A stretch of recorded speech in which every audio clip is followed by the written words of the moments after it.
Hello students, let's start our question answer of the poem God Made the Country. Answer the following questions briefly. Where do you find health and virtue? आपको health और virtue कहाँ मिलता है? Health and virtue can be found only in the country. Where do you find fields and groves? Fields और groves कहाँ पाए जाते हैं? We find fields and groves towards the countryside. What is the source of light in villages in the evening? तो गाँव में शाम के समय में लाइट का क्या स्रोत है, यानी प्रकाश का स्रोत क्या है? The main source of light in villages in the evening is through the moonbeam, which comes slightly softly between the silent sleeping leaves of the trees. तो शाम के समय गाँव में मूनबीम यानी कि चंद्रमा का जो प्रकाश होता है वही मेन स्रोत होता है. Why is the nightingale mute in a town? तो टाउन में नाइटिंगल म्यूट क्यों है? वह जो नाइटिंगल पक्षी होती है यानी बुलबुल वह म्यूट क्यों हो गई है?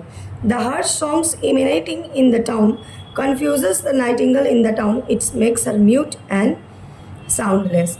तो जो शोर शराबा शहर में है यानी कि बड़ा बड़ा जो साउंड होता है, बहुत ज़्यादा साउंड, उसके कारण नाइटिंगल जो है कन्फ्यूज़ हो चुकी है और इसी कारण वह म्यूट और साउंडलेस हो चुकी है. And long answer questions. Why does the poet believe that God made the country?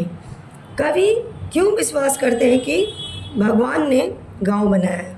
The poet believed that God made the country because all the natural creations of God are available in abundance in the country, like the beam of the moonlight, the blowing wind, the groves and fields, and the sweet music of the birds. If you have to find virtue and health, that can be found only in the atmosphere of a village.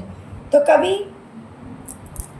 इसीलिए भरोसा करते हैं या विश्वास करते हैं कि भगवान ने गांव बनाया है, क्योंकि जितने भी प्राकृतिक क्रिएशंस हैं वह लगभग, भगवान की जो प्राकृतिक क्रिएशन है लगभग वह गांव में प्रचुर मात्रा में पाई जाती है. जैसे चंद्रमा का प्रकाश, बहती हुई हवाएं, बाग बगीचे, खेत खलिहान, पक्षियों की मधुर स्वर. और अगर हमें वर्च्यू और हेल्थ चाहिए यानी सद्गुण और स्वास्थ्य चाहिए तो भी यह हमें गांव के ही वातावरण में मिलता है.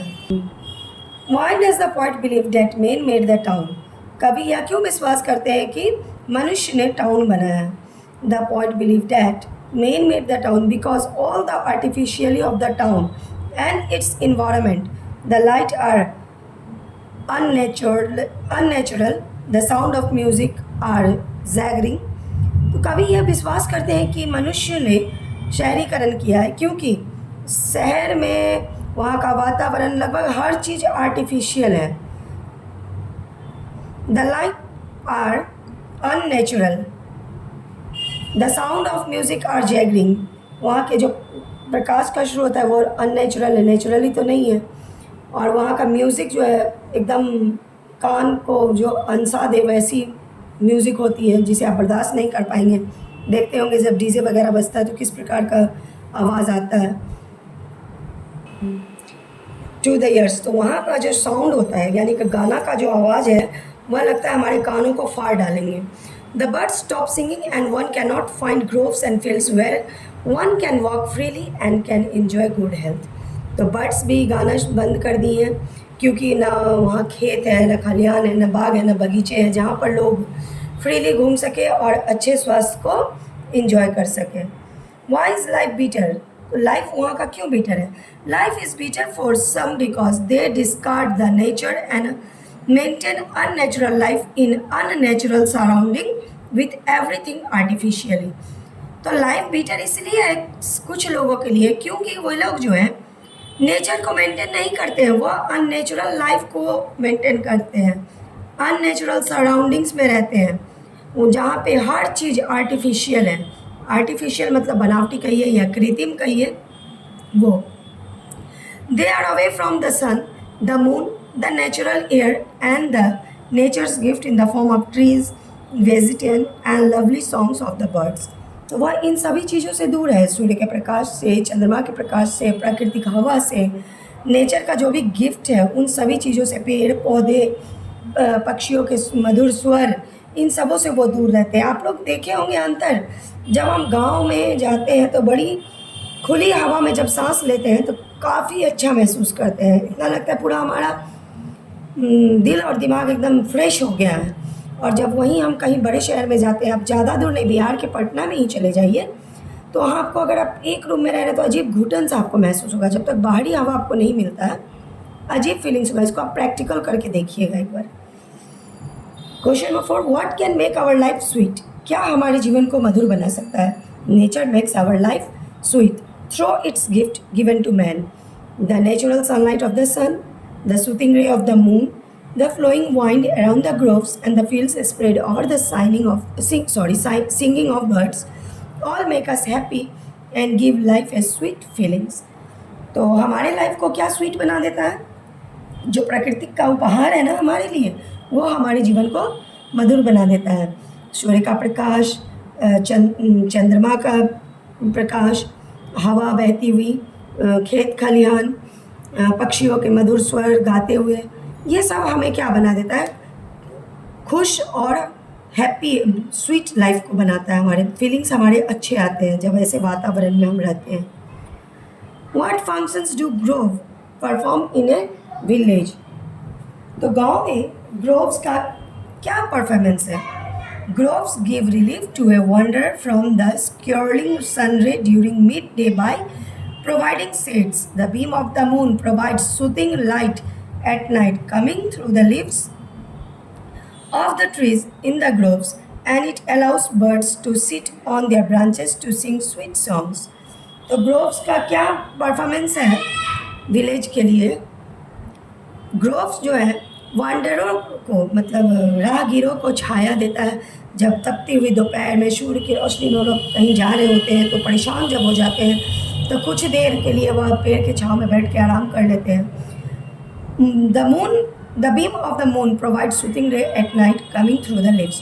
तो रात के समय में पेड़ पौधे के बीच से वह अलसाई हुई जो पत्तियाँ होती है, शाम के समय पत्ते पेड़ पौधे भी थोड़ा सुस्त हो जाते हैं, तो उस पत्तों के बीच से जब प्रकाश आता है चंद्रमा का, तो वह और वो उनकी डालियाँ, पेड़ की डालियाँ जो है वह बर्ड्स को अलाउ करती है कि उनके टहनियों पर बैठें और मधुर गीत गाएं।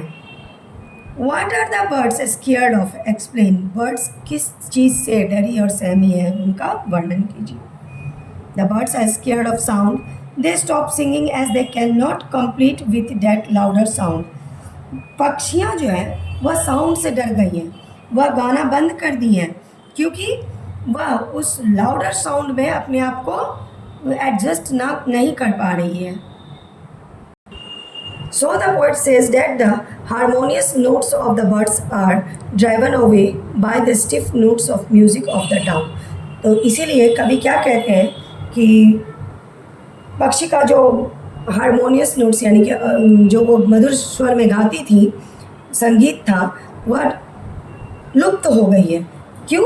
और शहर के वो जो स्टिफ नोट्स हैं, यानी कि शहर के जो शोर भरे आवाज़ हैं, जिस कारण से पक्षियाँ जो है वह एकदम से ड्राइवन अवे हो गई हैं, म्यूट एंड साइलेंट हो चुकी हैं, साउंडलेस हो चुकी हैं। C2 में आपका ग्रुप डिस्कशन है, जैसे हम लोग पिछले चैप्टर में भी करते आ रहे हैं। The villages are no longer beautiful and peaceful. Discuss the villages are no longer beautiful and peaceful. तो गांव जो है अब उतनी खूबसूरत नहीं है, ना ही उतनी शांत है, इस पर डिस्कस करना है। Towns are important for the progress of civilisation. Discuss शहर जो है प्रोग्रेस संस्कृति के उन्नति के लिए ज़रूरी है, इस पर डिस्कस करना है। तो स्टूडेंट्स आज के लिए इतना ही काफ़ी है। कल हम लोग अपना कंपोजिशन सेक्शन को फिर से देखेंगे, कल मैं वीडियो डाल दूँगी। आप लोग प्लीज़ प्लीज़ प्लीज़ इस चीज़ को ध्यान दीजिए, इंग्लिश पे पूरा ध्यान दीजिए और इसको पढ़िए, क्योंकि आपका एग्ज़ाम बहुत नज़दीक है। मैं बहुत जल्दी प्रयास कर रही हूँ कि आप लोगों को पूरा सिलेबस ख़त्म कर दूँ ताकि आप लोग पास मार्क्स भी लेके आएँ अपने एग्ज़ाम में। और थैंक यू। अगर वीडियो अच्छी लगी हो तो शेयर कीजिए, लाइक कीजिए और मेरे चैनल को सब्सक्राइब कीजिए।